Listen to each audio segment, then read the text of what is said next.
ये है MS word की सीरीज़ जिसमें आज हम पढ़ने वाले हैं कंप्लीट क्लिप आर्ट थी। वहाँ पर हमारे पास कुछ पिक्चर्स चाहिए होती थी, तो फिर वो शेप की फॉर्म में पिक्चर होती थी हमारे पास, वो हम रखते थे। जैसे यहाँ पर मैं आपको अभी दिखाता हूँ। अब मान लीजिए यहाँ पर मैंने कंप्यूटर के बारे में कुछ लिखा हुआ है, मैं चाहता हूँ कंप्यूटर की पिक्चर चाहिए, लेकिन मेरे पास तो है ही नहीं।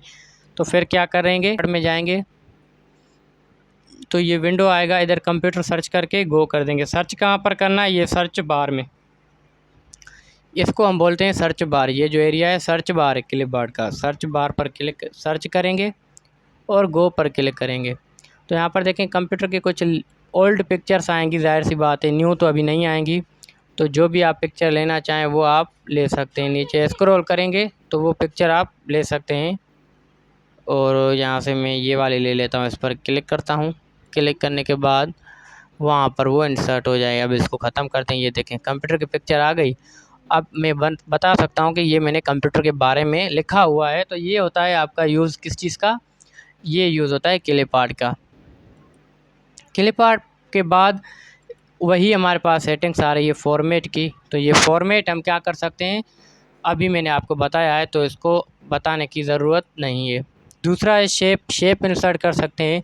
टेम्पलेट वगैरह बनते हैं वो शेप्स की मदद से बनते हैं। यहाँ पर क्लिक करें और शेप को यहाँ से आप कलर दे सकते हैं, अलग अलग कलर आप दे सकते हैं। फिर दूसरा शेप चाहिए तो यहाँ से आप इंसर्ट कर सकते हैं। बाकी ये शेप फिल है, इधर आप कलर वगैरह दे सकते हैं शेप्स के अंदर, और यहाँ से आउटलाइन दे सकते हैं, चेंज शेप, बाकी सब मैंने आपको बता चुका हूँ। तो यहाँ पर शेप आप यूज़ क्यों करते हैं, इसका यूज़ हम इसलिए करते हैं अगर कोई ड्राइंग वगैरह बनानी है, कोई ऐसा आर्ट वगैरह बनाना है तो हम यूज़ करते हैं शेप का, राइट। उसके बाद स्मार्ट आर्ट का है और चार्ट का। अब इन दोनों को समझते हैं। तो अब हम बात कर लेते हैं कि स्मार्ट आर्ट की। सबसे पहले स्मार्ट आर्ट का यूज़ होता है डायग्राम्स वगैरह बनाने के लिए। आपने देखा होगा कि डायग्राम की फॉर्म में कुछ चीज़ें रिप्रेजेंट की जाएँ तो वो स्मार्ट आर्ट के ज़रिए, जैसे ये देख सकते हैं। अब यहाँ पर ये एक चीज़ बनी हुई है, ये रिलेशन दिखा रहा है कि कंप्यूटर होता है, उसके दो टाइप होते हैं, हार्डवेयर और सॉफ्टवेयर। वही सॉफ्टवेयर के दो टाइप होते हैं, सिस्टम सॉफ्टवेयर, एप्लीकेशन सॉफ्टवेयर। वही एप्लीकेशन सॉफ्टवेयर की कोई भी टाइप नहीं है, सिस्टम सॉफ्टवेयर की एक टाइप है, वो है यूटिलिटी सॉफ्टवेयर। तो ये क्या कर रहा है, एक रिलेशनशिप दिखा रहा है, एक रिप्रेजेंटेटिव कर रहा है। तो ये होता है स्मार्ट आर्ट का। तो यहाँ पर हम क्लिक करके लिस्ट में भी ले सकते हैं, लिस्ट पर क्लिक करेंगे तो लिस्ट वाला आ जाएगा हमारे पास। तो अब बात करते हैं कि ये हम कैसे ले सकते हैं। इंसर्ट टैब में जाएंगे, स्मार्ट आर्ट। अब यहाँ पर एक चीज़ आपको समझ लेनी है, फिर कोई भी चीज़ आपकी नहीं रह पाएगी। देखें ऑल का ऑप्शन आ रहा है, इसका मतलब यहाँ पर सब पड़े हुए हैं।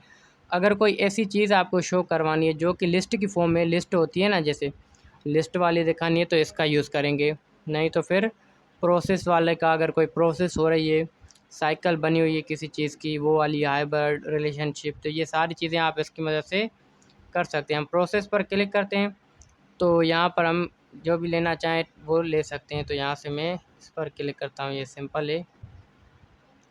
ओके करेंगे तो यहाँ पर देखें ये चीज़ आ जाएगी। अब यहाँ पर एरो दिखाएगा। सबसे पहले मैं यहाँ पर लिखता हूँ इनपुट। इनपुट को हम क्या करते हैं, देखें इनपुट होगा, इनपुट को हम क्या करेंगे, इनपुट देंगे, उसका क्या हो रहा होगा, प्रोसेस। प्रोसेस होने के बाद उसका हमें क्या मिलता है, आउटपुट। तो ये क्या है, एक साइकिल है। तो इस तरीके से आप ये साइकिल बना सकते हैं, कोई भी चीज़ शो करवा सकते हैं। तो ये इस तरीके से बनती है। आई होप ये क्लियर हो गया होगा कैसे बनती है। अब इसकी सेटिंग्स की बात कर लेते हैं। सेटिंग्स के अंदर हमारे पास आता है ऑप्शन, जैसे यहाँ पर क्लिक करेंगे तो यहाँ पर फिर से दो टैब आ रहे हैं, format and design tab. Now format tab ये वाला है, तो ये तो बताने की ज़रूरत नहीं है, ये मैंने आपको बता दिया था सारा। किसके अंदर, पिक्चर वाले के अंदर कुछ चीज़ें हैं, मैं ये भी बताता हूँ। पहले डिज़ाइन टैब देखते हैं। देखिए मान लीजिए अगर यहाँ पर ये चीज़ें लिखी, मैं चाहता हूँ आउटपुट के बाद भी एक और शेप आ जाए, आउटपुट मिलता है तो उस आउटपुट को हम क्या करते हैं, स्टोर करते हैं। तो यहाँ ऐड पर जाएंगे, ऐड शेप आफ्टर पर क्लिक करेंगे तो इसके बाद एक आ रहा है जिसके अंदर हम लिख रहे हैं स्टोरेज। स्टोरेज लिखने के बाद फिर से हमें मालूम हुआ कि यहाँ पर एक और शेप चाहिए था जो कि स्टोरेज से पहले होना चाहिए। तो फिर हम क्या करेंगे, फिर हम बिफोर पर क्लिक करेंगे। यहाँ पर शेप पर जाकर ऐड शेप बिफोर पर क्लिक करेंगे तो स्टोरेज जो है इससे पहले एक शेप आ गया। इधर हम लिख सकते हैं कम्युनिकेशन। ठीक है, तो ये कम्युनिकेशन हम लिख सकते हैं। तो ये एक हमारी साइकिल बन गया। इनपुट देते हैं, प्रोसेस होता है, आउटपुट मिलता है। उस आउटपुट की मदद से हम उसको स्टोर कर सकते हैं, फिर कम्युनिकेशन भी कर सकते हैं। ये कैपेबिलिटीज़ हैं, तो ये चीज़ आप कर सकते हैं ऐड शेप की मदद से। उसके बाद यहाँ पर हमारे पास राइट टू लेफ़्ट आ रहा है। इसका मतलब क्या होता है कि ये जो है इसकी डायरेक्शन चेंज करते हैं। जैसे यहाँ पर देखिए अभी क्या है, स्टोरेज है, मैं चाहता हूँ यहाँ पर पहले इनपुट आए। इस पर क्लिक करेंगे, देखिए इनपुट प्रोसेस आउटपुट आ रहा है, तो ये इसकी डायरेक्शन चेंज हो रही है यहाँ से। फिर अब हम बात कर लेते हैं लेआउट का। यहाँ से लेआउट अलग अलग ले सकते हैं, जो लेआउट आपको सही लगे वो आपके ऊपर डिपेंड करता है। देखें यहाँ पर बहुत सारे लेआउट हैं, मैं इस पर क्लिक करता हूँ तो ये भी लेआउट आ रहा है। तो यहाँ से इस लेआउट के स्टाइल वगैरह हम ले सकते हैं। पहले हम यहाँ से एक लेआउट सिलेक्ट करेंगे। सिलेक्ट करने के बाद अब यहाँ से इसको स्टाइल दे सकते हैं। स्टाइल देने के बाद बहुत सारे स्टाइल हैं, जो भी स्टाइल हम इसको देना चाहें। रीसेट ग्राफिक पर क्लिक करेंगे तो ये रीसेट हो जाएगा। इस तरीके से आप ये चीज़ कर सकते हैं। उसके बाद फॉर्मेट के अंदर जाएंगे।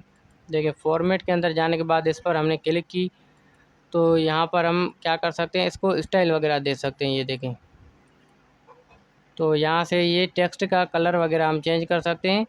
यहाँ से इन ग्राफ को हम क्या कर सकते हैं, सिलेक्ट, उसका स्टाइल वगैरह दे सकते हैं। अब सिलेक्ट करते हैं ताकि सब पर अप्लाई हो। यहाँ से कलर भी आप अपनी मर्ज़ी से ले सकते हैं।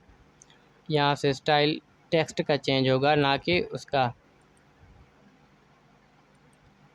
और उसके अलावा यहाँ से टेक्स्ट का इफ़ेक्ट, शेडो वगैरह आप दे सकते हैं। तो ये चीज़ें कर सकते हैं। उसके बाद मैं चाहता हूँ ये जो है इसका शेप चेंज हो जाए, इस पर क्लिक करके इमोजी वाला लगा देता हूँ। ये हो गया। उसके बाद यहाँ पर इसको अभी मैं लार्ज कर देता हूँ थोड़ा सा। यहाँ से लार्ज करेंगे, साइज़ कम करनी है तो यहाँ से कम करेंगे। ये सिंपल चीज़ें हैं जो कि आप कर सकते हैं। अब कोई भी शेप डिलीट करना है उसको सिलेक्ट करके बैक स्पेस प्रेस करें, वो डिलीट होता जाएगा। तो इस तरीके से आप यूज़ कर सकते थे स्मार्ट आर्ट का। देन उसके बाद फाइनली हम आगे बढ़ेंगे। नेक्स्ट जो है हमारा वो है इंसर्ट टैब के अंदर है चार्ट का ऑप्शन। तो ये चार्ट का ऑप्शन क्या काम करता है, इसको अभी हम डिस्कस करते हैं।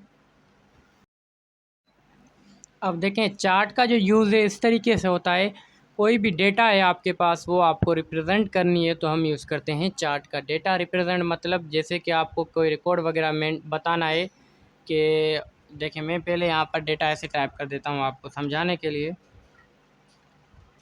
अब यहाँ पर जनवरी के मंथ के लिए हमारे पास कुछ डेटा है, फरवरी में अलग है। तो ये चीज़ पहले मैं आपको चार्ट के ऊपर अप्लाई करके दिखाता हूँ। सबसे पहले चार्ट पर जाएंगे। यहाँ पर हम एक चार्ट हमें सेलेक्ट करना है, जो भी हम सेलेक्ट करना चाहें। तो मैं ये सिंपल ये वाला ले लेता हूँ, फिर उसके बाद ओके करेंगे। ओके करने के बाद यहीं पर आपकी एक्सेल की फ़ाइल अटैच हो जाएगी। यहाँ पर आपको कैटेगरी लिखनी है, लाइक क्या लिखना चाहते हैं। मैं यहाँ पर मंथ्स लिखूँगा, मंथ लिख देते हैं यहाँ पर।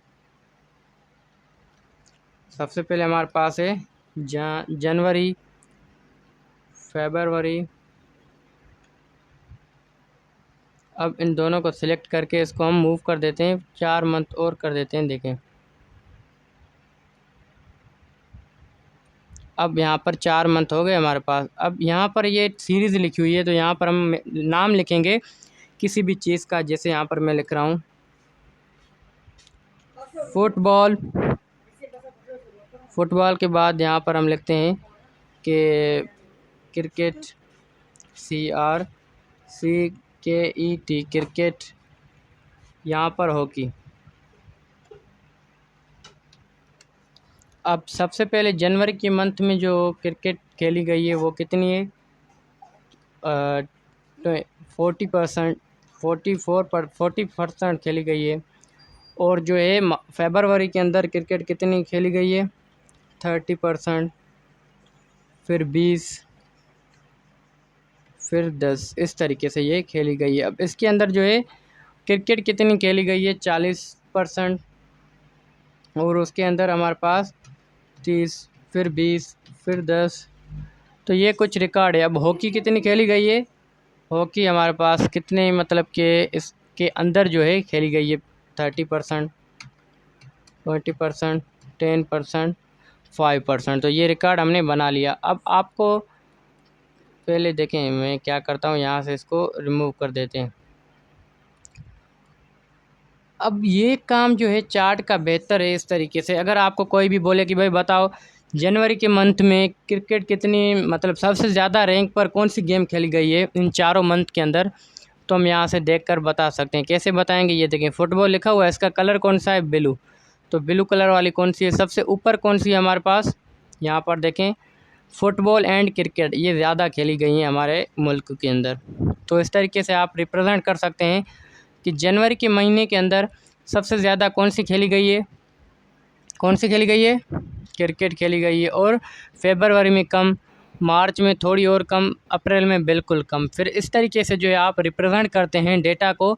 तो इसके लिए हम यूज़ करते हैं चार्ट के ऑप्शन का। अगर आपसे कोई ऐसे पूछे तो क्या करते, आप नोटबुक उठाते, वहाँ पर देखकर बताते। तो ये चीज़ होती है चार्ट की। तो देखने वाला खुद ही समझ जाएगा, आप समझाने में भी आपको आसानी होती है।